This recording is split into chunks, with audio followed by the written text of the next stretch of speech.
Proses pembuatan mie instan terdiri dari 6 tahap.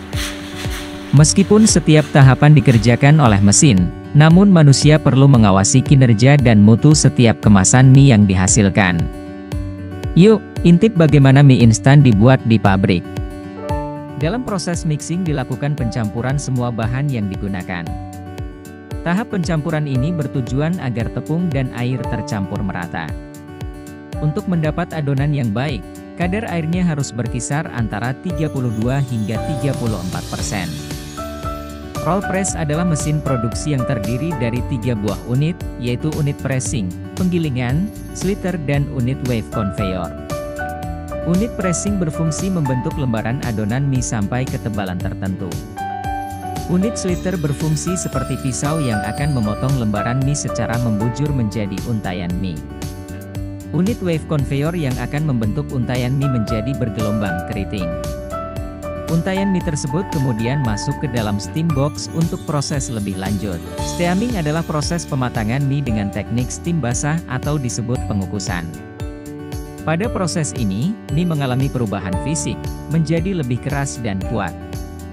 Pada tahap ini, untayan panjang mie dipotong dan didistribusikan ke dalam cetakan. Kemudian mie digoreng pada suhu 140-150 derajat Celcius selama 60-120 detik.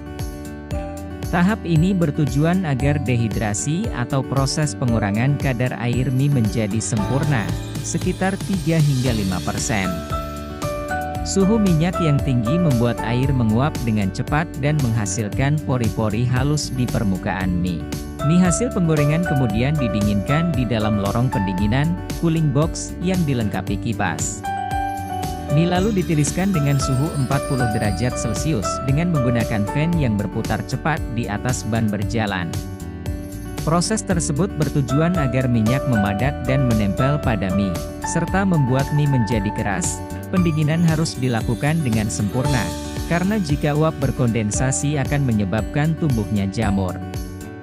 Pengeringan juga dapat dilakukan dengan menggunakan oven. Proses terakhir dalam pembuatan mie adalah pengemasan, packing. Berdasarkan peraturan SNI 013551/2000, mie instan harus dikemas dalam wadah yang tertutup rapat, tidak dipengaruhi atau mempengaruhi isi, aman selama masa penyimpanan dan distribusi.